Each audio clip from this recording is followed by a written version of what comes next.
Hello, everybody. Welcome to the FloTrack podcast. I'm Liv Ekpone, joined with Ashley Tishins.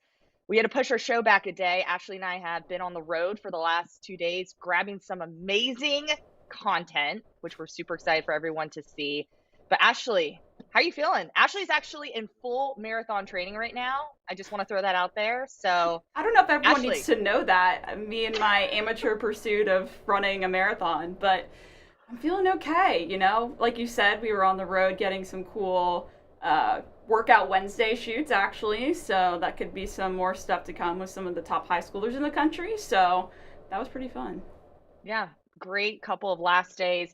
But as we talk about our show, we have a very special guest who broke a new collegiate record in the 1K over the weekend. We're going to recap the USA Track and Field Cross Country Championships. We're going to chat about some of the fast mile times that we saw at altitude. We're going to talk some pro talk, highlight some of the talents that are going to be going to the BU John Thomas Terrier Classic. Lots to unfold here. So without further ado, Ashley, who is our special guest for the day? Yes, Liv, I know we're both very excited for this one. We're joined today by Tinoda Matsatsa, who is a freshman at Georgetown, and he's from Maryland. And I'm pretty sure a lot of you already know this, but this weekend he broke the collegiate record in the 1K at the Hokie Invitational, 2:18:05. I know we're really excited to have Tinoda, so thank you for joining us. So, obviously, you kicked off your freshman year already on a pretty high note. You're only about a month or so into indoor season and you break that NCAA men's 1K record. How was that transition, do you think, from high school to college for you and then just getting off to such, great start? I think I think the transition was pretty smooth. I did come into college injured like over the summer, but when I started like running again like late September, doing workouts like early October, I think the transition was pretty smooth and like training was going well and I haven't gotten hurt since. So Gotcha. That's I was going to awesome. say, what was that injury? So, what was that injury like, I guess, if you don't mind elaborating on that? yeah, I had a disc hernia in my lower back for Mm. about like 2 months. I tried running on it for 2 weeks because I thought it would go away like pretty quickly because it happened while I was playing like a different sport, but it didn't end up going away quickly. Then I got an MRI and then they were like, yeah, you can't run for like at least a month, and I was like, okay, and then of course it was more than okay, but it was definitely hard to take since I did want to do summer training, and I did have like one more race I wanted to do over the summer, but after after I went to like a back doctor and got in the weight room once I came to Georgetown, like everything went pretty well with my back. Well, that's good to hear. I'm happy to hear that you're healthy. And obviously, I couldn't even tell you were injured because you just, like, as Ashley mentioned, kicked off the season on a very high note. I want to just talk about your 1K race over the last weekend at the Hokie Invitational. You clocked a 2:18:05, took down a collegiate record that stood for a week. It was 2:18:10. Let's just talk about the morning and the day. Like when you got up over the weekend, how were you feeling? And just kind of walk us through that process of how that day started for you and how the race just unfolded. So basically, I woke up and I went to eat breakfast, and I was feeling kind of nervous. I did get a lot of food, but I only ate like half of it, and I touched like a quarter of my waffle because I was like really nervous, and I sat there contemplating life for like 10 minutes, I think, with my team. And then I went back to my room and I just chilled in my bed, and then I had my shakeout at around like 12:40 ish, I think. And then it was just a 10-minute shakeout, and then I did some quick drills after that to get the legs loose. And then after that, I went back to my room and I just sat in my bed for another like couple hours, I think. I got some homework done at during that time, and then I got some Chipotle at like 3 o'clock around that time, and then I ate the whole bowl. If you guys want to know the bowl, Yeah, of wait, course. yeah, I want to know Uh, the order. Yes, What's the bowl give us the order? Yeah. deeds. so I got white rice, black beans, chicken, cheese, and corn. It's simple, but like it tastes so good. It's genuinely perfect. Okay, so And that's the then secret then. That's the secret. honestly, yeah, truly. and then I went back up to my room, and then while I was eating, like that's when it starts to hit me that like I did want to run fast that day. I like in my mind I did have the national record in mind if I did come through in 150 through the 800, but I was thinking that if I come through in 150, I would like kind of fade and like probably like run 220 ish. So I was hoping to go after the school record that day, which is 220.4, I think. And then it really hit me that I was racing in like 3 hours, and then I got really nervous, and then I took a nap at around like 3:30 or 3:45, and then it was like an hour nap. I set an alarm for 4:45 because we had to go on the bus at 5 o'clock, and then I woke up and I felt rested, but I still felt nervous, and then we got to the track, and then I I don't know what I did when I went to. Oh yeah, I checked in my spikes, then I watched some races, and then we warmed up, and then like during the warm up, I kind of wasn't feeling it, like I don't like I felt tired and lethargic almost. So I thought that day was gonna be like a bad race. I thought I was actually gonna fade coming through the 800, and then I kept on warming up, and like it didn't get better. So I was like, oh man. But my strides did feel good, but the energy felt low. But once I got on the line and like race, I was like everything was fine, thankfully. Wow. Oh, okay. So you were going into the weekend with a mindset of I'm about to drop something fast. Yeah. Is that the gist? Okay. Fun fact too, our producer just messaged us saying that is her exact order at Chipotle. So I feel like that's the key right here. No way. Just no, she literally just messaged us and was like, it's so funny. That is my exact order from Chipotle. So I think that's just the key.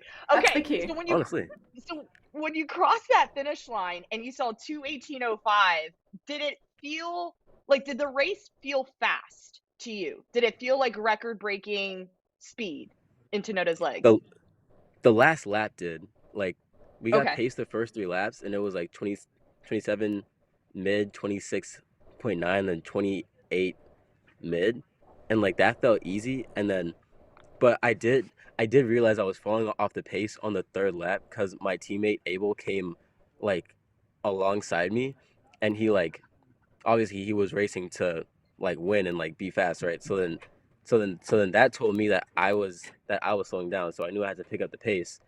And then the fourth lap, I was pushing, but like kind of cruising.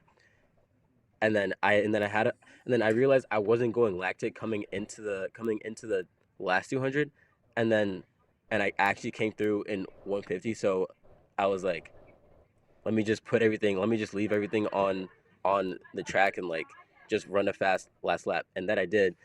And like I think I mostly felt tired in the last 50 because everything felt fine I until the last 50 where I was like really pushing and like struggling kind of. So what was that emotion like when you actually see on the board like 2:18:05? Like, what was the environment like? I was happy and surprised. At first I was happy, and then as soon as I realized what I actually did, I was surprised because usually the goals I set in mind like aren't attainable.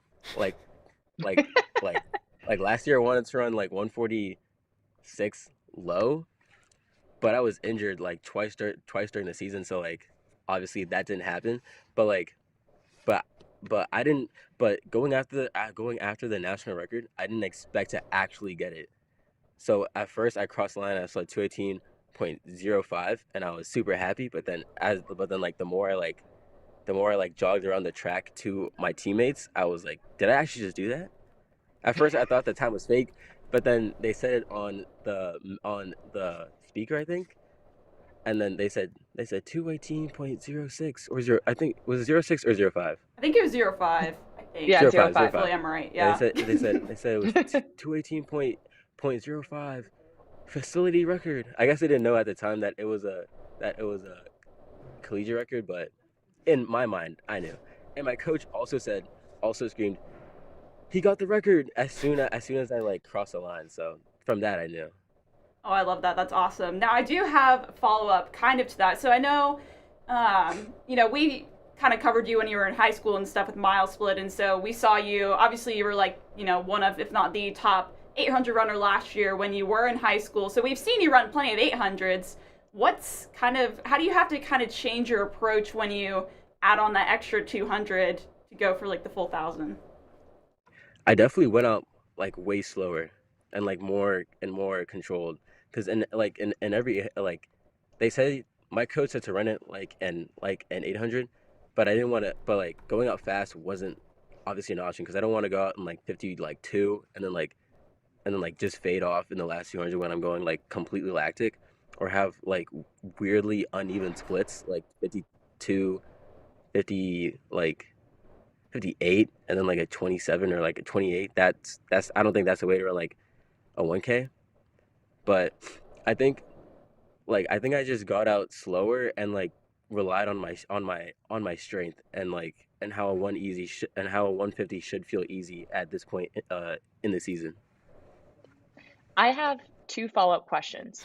First one, I know, like, as Ashley mentioned, we've covered you since you were in high school. We've seen you run the 8. We see you go sub-4 in the mile as a high school athlete. Do you consider a 1K a sprint?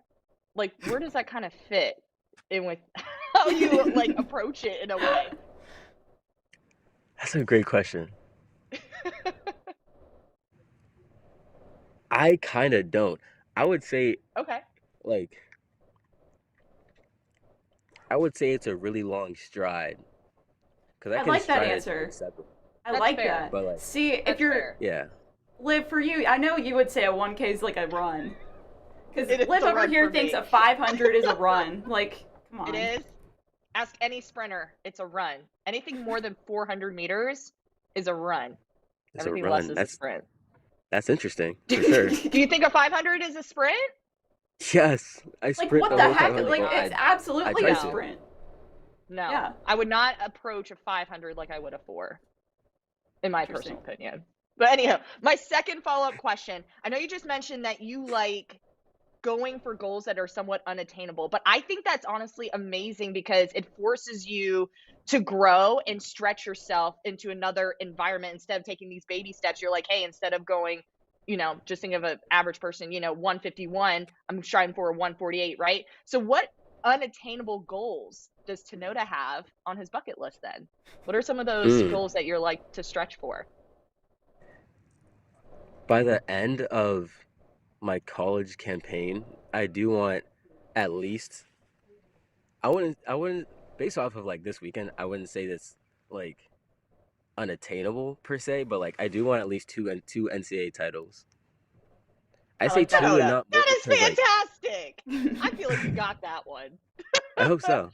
I say two and not more because seasons and races are unpredictable. So like having Very at true. least two after having like a good season is like that I would like, and I do want to go like 145 low indoors by the I end of love that. college, and like probably probably 143 high by the end of college outdoors. I think those are some Sweet. solid goals. Yeah, but this year I just want to make it to NCAAs at least. Awesome. I know we hope that we will see you there at NCAAs. That is for sure. Now, For sure. to shift gears a little bit, I want to talk for a bit about NIL because I know you were part of that first class of athletes, I believe, to sign an NIL deal with New Balance. So take me a little bit through that process and like what that was like, and what it means to be a part of the New Balance family in this whole world of NIL.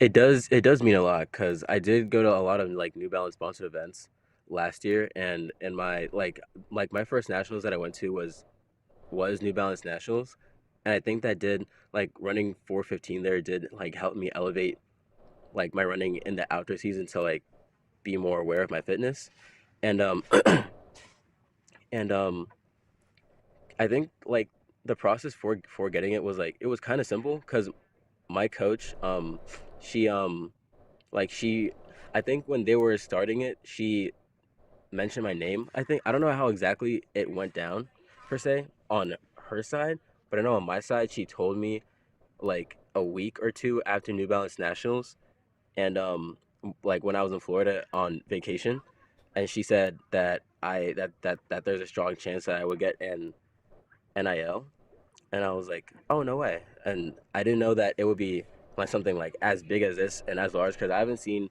like a lot of high school athletes. Well, obviously we haven't seen a lot of high school running athletes get like NILs from New Balance, but like it was just something new to me, so I didn't know how to like respond at the moment. But as soon as everything like got into gear, I realized how big of a deal this was, and I was really like happy that I was the one who got the opportunity to like get it in the first like class per se.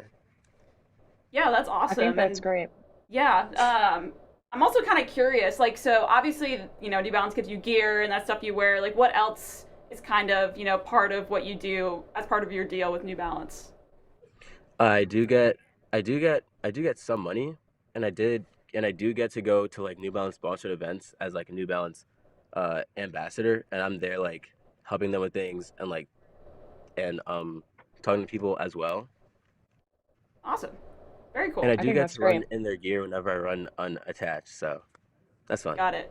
Got it. That's Yeah, that's awesome. like that's such the weird thing when like you have an NIL deal, but like your school isn't sponsored. Like obviously your jersey, like wouldn't it be like New Balance? Interesting. Very cool. Yeah. Mhm. Just kind of piggybacking on NIL and New Balance, you're probably in the know that like New Balance is, I think, being very generous when it comes to giving these athletes, especially in high school, the opportunity to sign NIL deals. They just dropped a couple of names this past week. Have you guys started feeling like a family almost, especially because I feel like this is just the start in our sport when it comes to NIL at the high school level, especially? Kind of, yeah, cause a lot of the guys that I know that have been getting it, I've I've raced them and I've had like conversations with them. So it's good to have other runners that I know be a part of my like a part of the New Balance a part of the New Balance family that we're like starting. Mhm. That's awesome. And go ahead, Ashley. Go ahead. Oh, I was just gonna say, so kind of shifting back to, I know we already asked you about some of your unobtainable goals or whatever that you call them, but I'm just curious. Now we got a couple months left of the indoor season, and then we'll transition to outdoor. For you, what's kind of the ultimate end goal when it comes to your freshman indoor season, and then looking ahead to your freshman outdoor season? Definitely freshman indoor season. If I do make it to NCAAs, I would like a top five finish. I think I I think I do have I think I am capable of doing that. Uh, that's really like the only goal I have left for the season, other than qualifying for it, of course, hopefully tomorrow. And then outdoor season, I am looking to run a mile outdoors because Ooh. I think I'm in great shape to. Of course, I'm in amazing shape to run an 8, but I'm also in great shape to run a mile. So I'm just wondering if I can PR in my first outdoor race come outdoor. Fantastic. Kind of also just looking ahead, this is an Olympic year, so I feel like everyone's goals are kind of surrounding that. How has that process been for you to kind of train for that? I know I can only imagine how difficult it's been. And I know you said it was a smooth transition from high school running to collegiate running. For some, it's a huge challenge, but again, you're also navigating the change in workload, constant travel now. So how have you and your coaches just kind of mapped out a plan as you enter this Olympic year, and just what are you kind of striving for? Are you looking to qualify in the 8? Are you looking to qualify in the mile? Just what are your goals surrounding this Olympic year? I think I'd probably lean towards qualifying for the 8. But the only problem with that is if I do end up qualifying, then like reaching the Olympic standard time would be like very hard because I'm pretty sure that's 1:44. Yeah, I think, Mhm. yeah, I it's don't, pretty quick. that's I don't think I don't think I'll be that fast by the end of freshman outdoor season. But if it does happen, then like we'll see, I guess. But I highly doubt that. But going to trials and getting experience in like qualifying slash championship racing is something that I would like to do for to have like experience for the future. Awesome. All right. I'm going to ask you this because I feel like you've done a little bit of everything. I'm going to steal Ashley's question. Do you prefer cross country, indoor track, or outdoor track? Which one's your favorite season? I have to go with outdoor track. Okay. Why is that? But like it's complicated though, because indoor I kind of like the 800 more, Fair. but Interesting. outdoor I like the mile more. Actually, I can see why Cause that like makes sense. Is it like the? I mean, you're running less laps than the mile outdoors. I feel like sometimes a mile indoors feels so much longer than it really is. yeah, and like and getting splits for my like mile during the race is like I see it simpler. Like I know what I'm running per lap, but in like a mile indoors, like I don't know what I'm supposed to be at through the 600 or 1K or 1400. So like then I'm a little bit confused indoors. I also haven't had like a good mile campaign like lap. My senior indoor like kind of wasn't that good. So that's probably why I'm like leaning more to mile outdoors. But like also that like I don't know, the indoor 800 is also like I don't know. I feel like I just pace it better. I don't know why. But like it just feels a little better. It might be the banked curve. Yeah, I'm Probably. not sure, it could but Yeah. be. Yeah, yeah, make you feel like you kind of are flying more on the curve. Yeah, I can see yeah, that. it's probably that. Yeah, that makes sense. That makes sense. Well, Tanoda, thank you so much for your time today and joining us for the FloTrack podcast. We're super proud of you, super excited. And Ashley and I, crossing our fingers, we're looking forward to seeing you at NCAA's, and we're just wishing you all the best this year. Thank you guys. Thank you for having me. Yes, thank Yeah, you. thank you. I just think it's always so good when you get to see the athletes that you saw at that high school level just growing and flourishing, Yeah, at the collegiate level. yeah. Makes my heart so happy. So,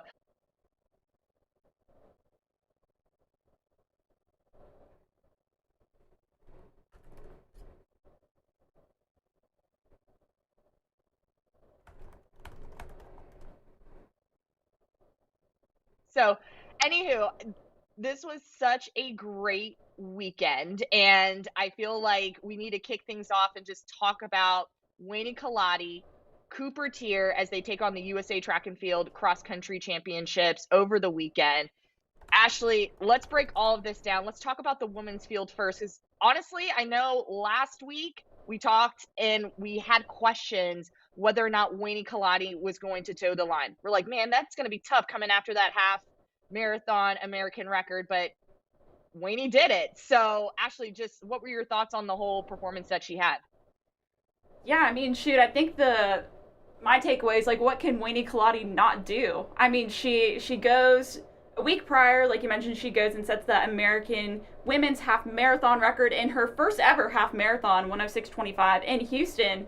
Then a week later, she travels to Richmond for the cross country championships and she wins this 10K in 32:58, which I mean, I believe she beat the rest of the field by close to 40 seconds. So I mean, Yeah. this was a pretty dominant effort from Wayne, and I think this just shows the kind of range that she has. You know, she can drop down to that 10K on, the cross country course and put out something special, but then she can also take it all the way up to that half marathon level on the roads and do something crazy. At this point, I'm like, I just want to see her in a marathon. Like, I want to see what she can do. Like, that's, for me, I feel like that's the next step that I want to see from Wayne Kaladi, but that was just, again, like, I think it's obvious that her fitness is at a very high level right now, and again, she can kind of tackle it all. Yeah, I agree.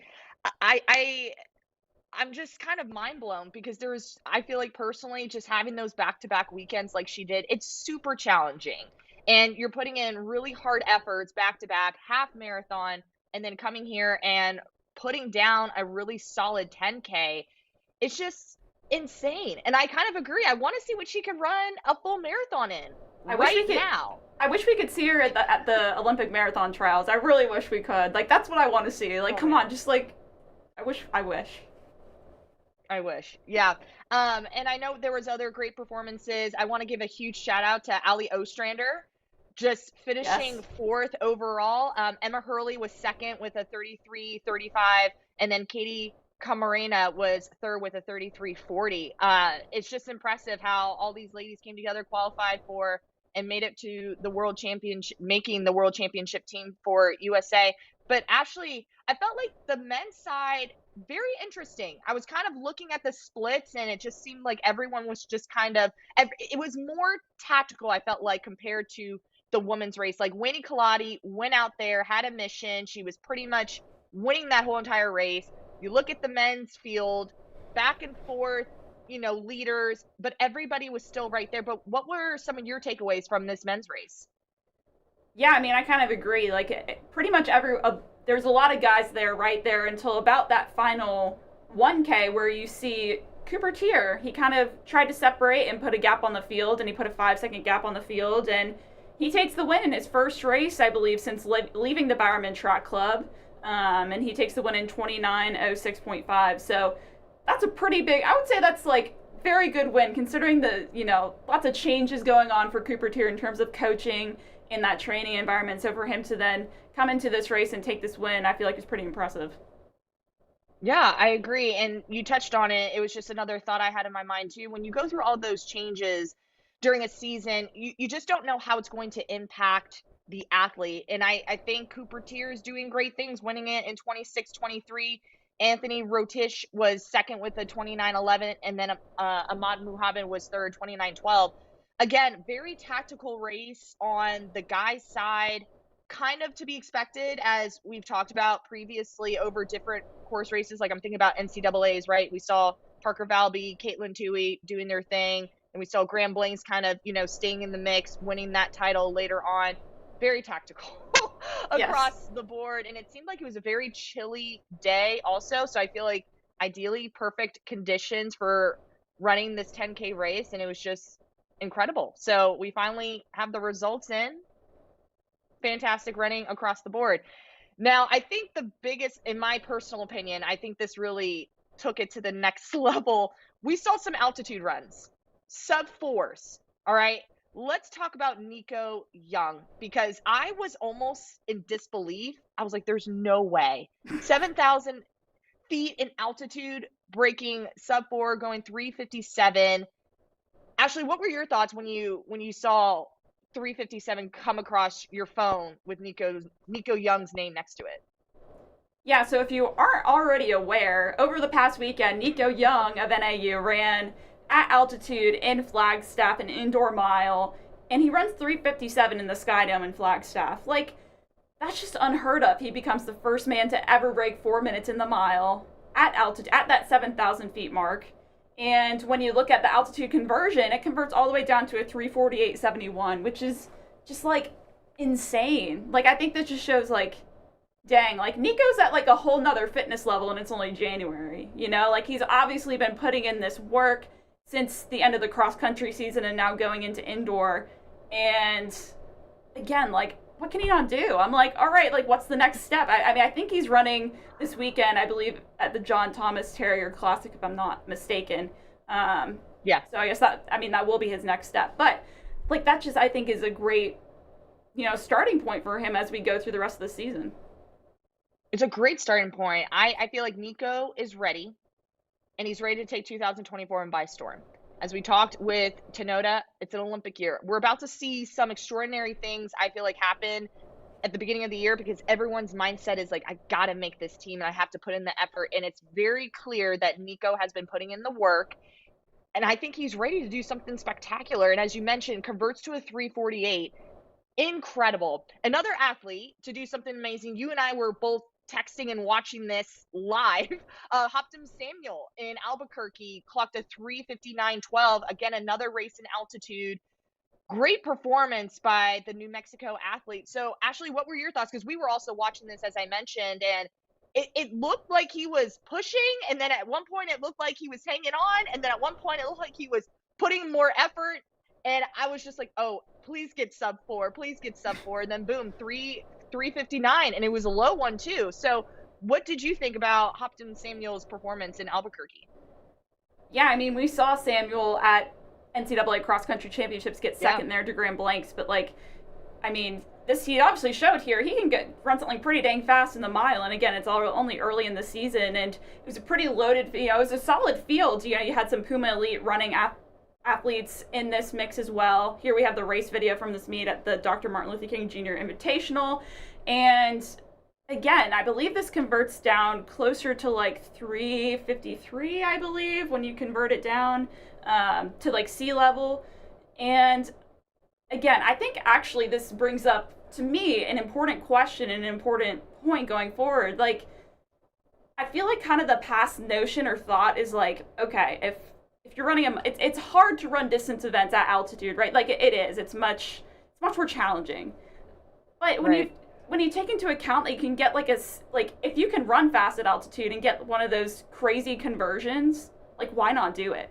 Like I feel like now this Why may not? start a Yeah. trend where we see even more distance athletes going to these events at altitude to try and get those conversions to then qualify specifically for, NCAA indoors, get those qualifying marks, which I think that's kind of interesting.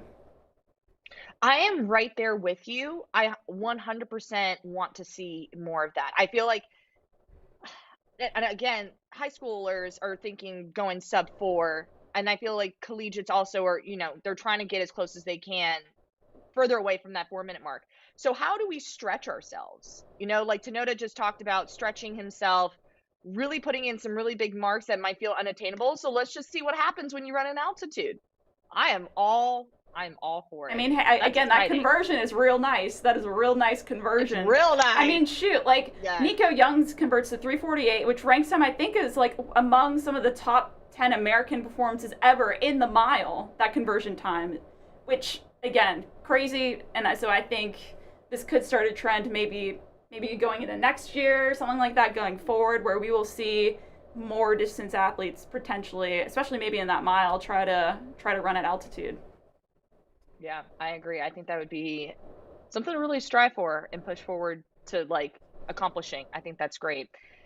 Also, on the dock, big news drops.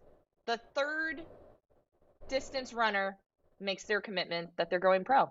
We heard Caitlin Toohey, we heard Brooks from BYU, and now Addie Wiley is the third. And after 1 year at being at Huntington University, she's accumulated 7 NAIA titles across the indoor, outdoor, and cross country seasons, and makes her decision that Paul Doyle is going to be her agent. She turned pro with Adidas, and we're 6 months ahead of the Olympic trials. So, Ashley, does this come as a surprise to you at the moment?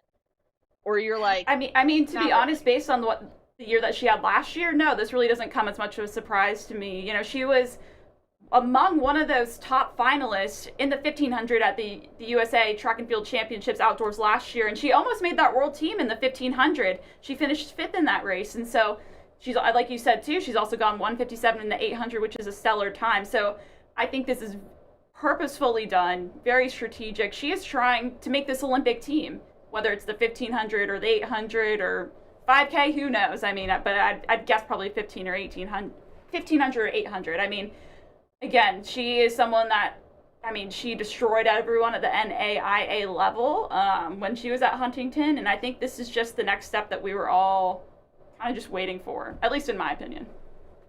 At this point, after, Rooks, I was like, okay, it is what it is. People are just going to go pro right now, which, do you do what you think is best. And I feel like Addie has just had an extraordinary career, as you mentioned, 157 in the 800. She's also gone 359 in the 15.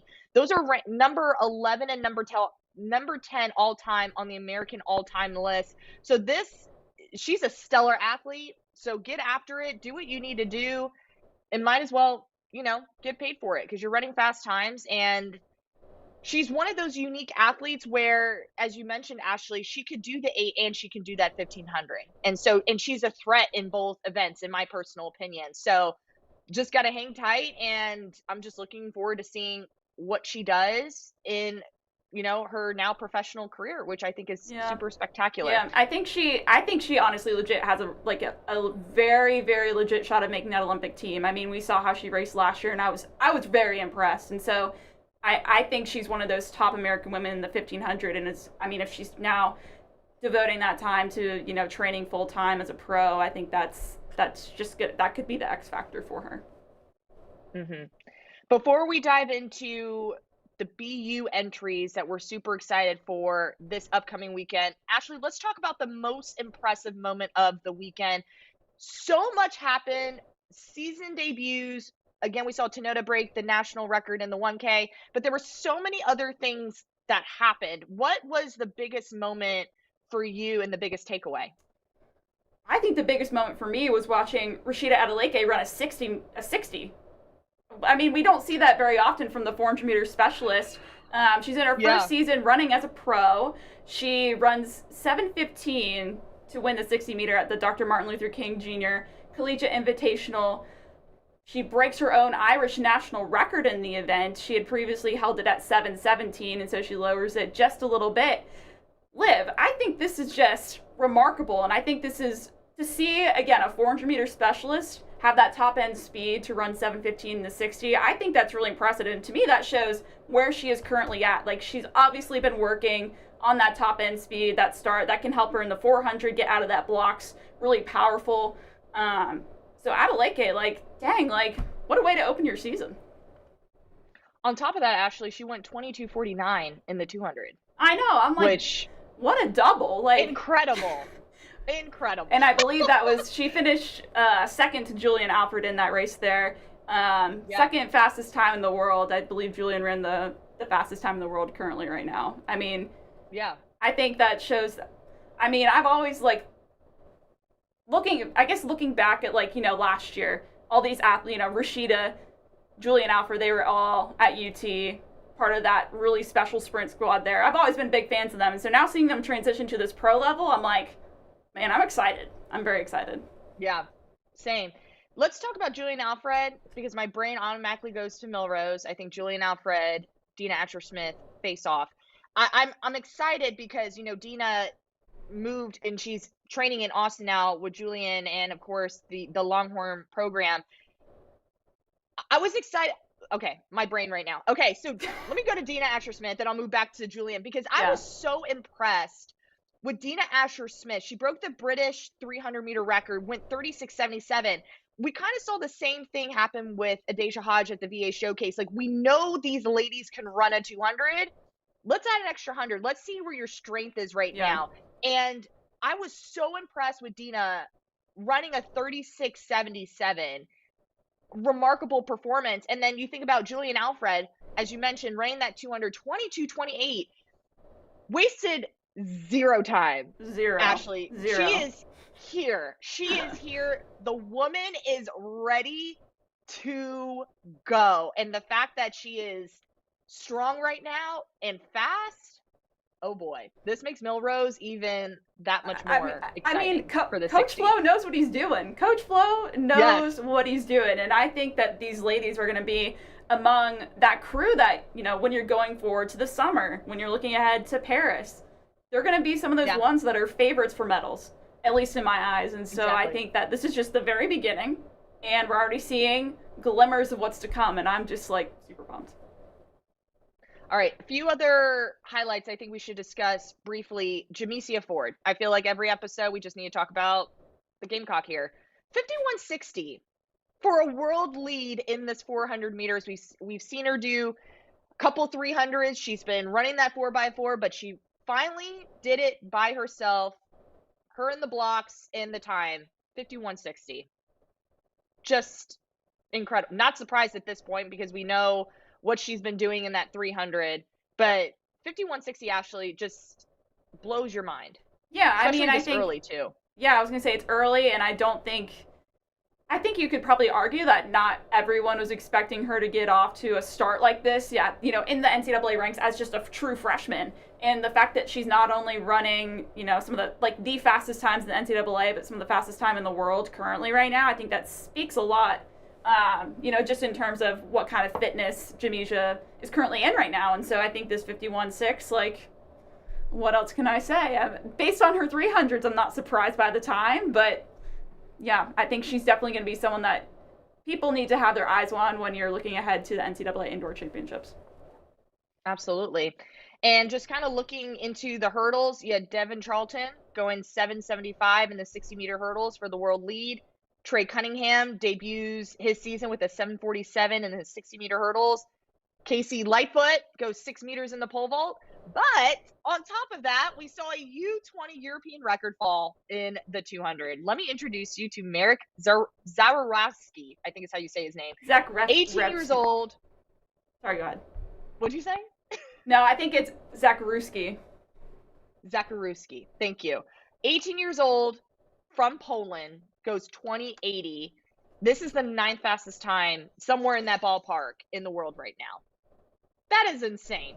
Yep. Absolutely insane. So lots of great performances across the board this weekend, which makes me get even more excited for what is to come at the BU John Thomas Terrier Classic. It is going to be loaded, absolutely loaded. I feel like the energy is going to be through the roof at BU.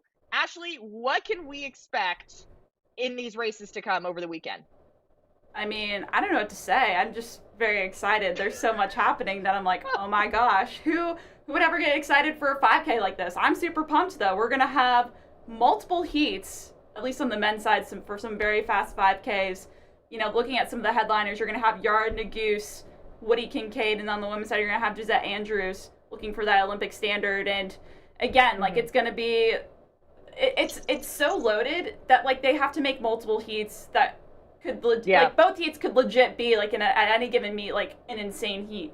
If you're looking at how it's going to be broken up, running first in the Scarlet Heat is going to be Naguse, Joe Klecker, Jordy Beamish, Morgan McDonald, Allen Hacker, Edwin Kurgat. So a lot of pros in there that are going to be working together. And then if you're looking at the White Heat, you're going to have Woody Kincaid, also Kai Robinson of Stanford, Nico Young, like we mentioned earlier, Morgan Beadlescombe, Sam Prakel. Like, gosh, like it's going to be really exciting. I think I'm just really curious. I think I saw that we got some pacing numbers, and I'm going to have to, maybe Olivia, you talk about this while I pull this up and get to my next point, but what are you excited for some of these 5Ks? Oh yeah, these 5Ks are loaded. As you mentioned, you talked about the Scarlet Heat, the White Heat.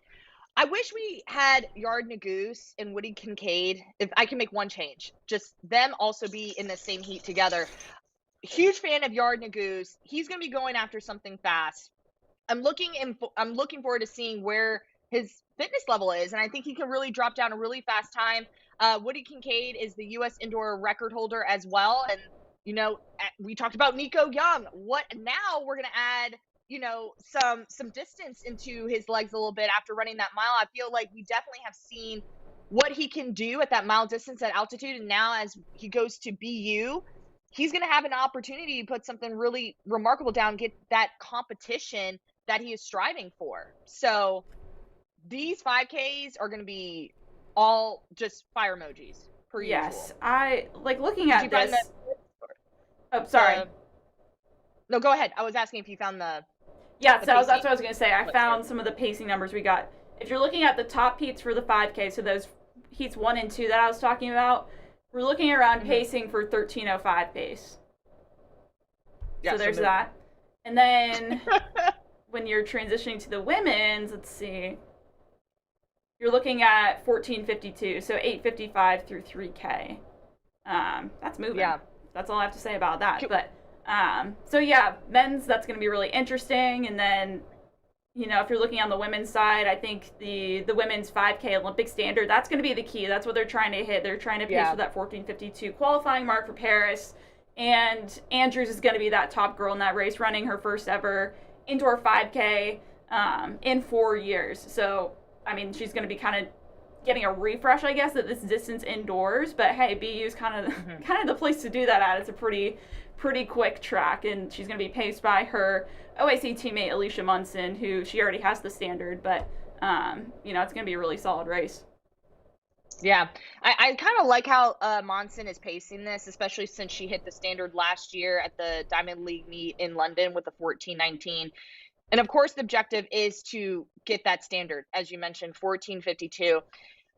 The thing is about Andrews is she already went 14:43 last May, which is number 7 time on the U.S. all-time list, but her performance came before the Olympic qualifying window even opened. So that's why this is such a crucial moment for her to essentially re-qualify. We know she is capable of doing it. It's just now you got to put it all together during this window time frame. So that's going to be an exciting one to watch. So look out for the men and the women's 5K. But also, I want to just kind of sprinkle this out there. The women's 800, I'm also looking forward to. We're going to see Roisin Willis, Juliet Whitaker, and freshman Sophia Grurion, who runs for Harvard. they're at it again, Ashley. We saw them multiple meets during their high school careers go after it in that 800, and here we are again. Yeah, I feel like Full it's, circle. like you said, it's kind of like reintroducing this high school matchup that now we're going to see for a few years to come, I think, at the NCAA level and potentially the pro level as well. Rasheen and Juliet, they're teammates at Stanford. They're obviously incredible 800-meter runners. And then Sophia Goriron, she's a freshman at Harvard. She's also the top seed in the 500, I believe, as well. And they're going to be paced, it looks like, 58.5, I think, through 400. Am I correct? I think that's what I found here for the women's 800. So okay, it's gonna be quick. I'm excited. It's gonna be a good one. Looking forward to it. And Ashley, you are our go-to woman when it comes to all the live events on the calendar. Yes. This weekend. So, along with the BU meet, are there any other meets that we should stay tuned for? Yeah, so obviously the highlight of the weekend starting tomorrow will be the BU John Thomas Terrier Classic. You can also watch the Florida Collegiate Invitational in Gainesville, the Bill Klinger Classic, and the New Mexico Team Open, as well as we're going to have the first leg, I believe, of the World Indoor Tour, which is pretty exciting. So, hey, I feel like we're in the thick of things. Like, things are getting a little spicy on the indoor track, and the great news is you can watch a lot of this stuff on FloTrack live. Yeah, live on FloTrack, which is amazing. So, again, another big weekend in the books and another big weekend with a chapter 1. We're just about to open it. It's about to be an exciting weekend for sure. So thank you guys so much for joining us for another episode of the FloTrack podcast. Ashley and I are super excited to have you joining us. Please like, subscribe. Also go to the site to get all the articles, the content that we're going to be grabbing from these meets. It's going to be a really big weekend, but we will see you guys. Yes, Ashley. Yeah, I'll plug something. We have Workout Wednesdays are back. Go check out our latest Workout Wednesday with Connor Rands, Clayton Young, and Nico Montañez. So that's exciting as well. Yes, Workout Wednesdays are about to start rolling through. So shout out to Brian Dybel for all the work that he's been putting into. And we have some big ones that are coming up. Super excited for. So again, once that the news happens, then we'll definitely share it with you guys. So thank you guys so much. We'll see you next week and have a great weekend.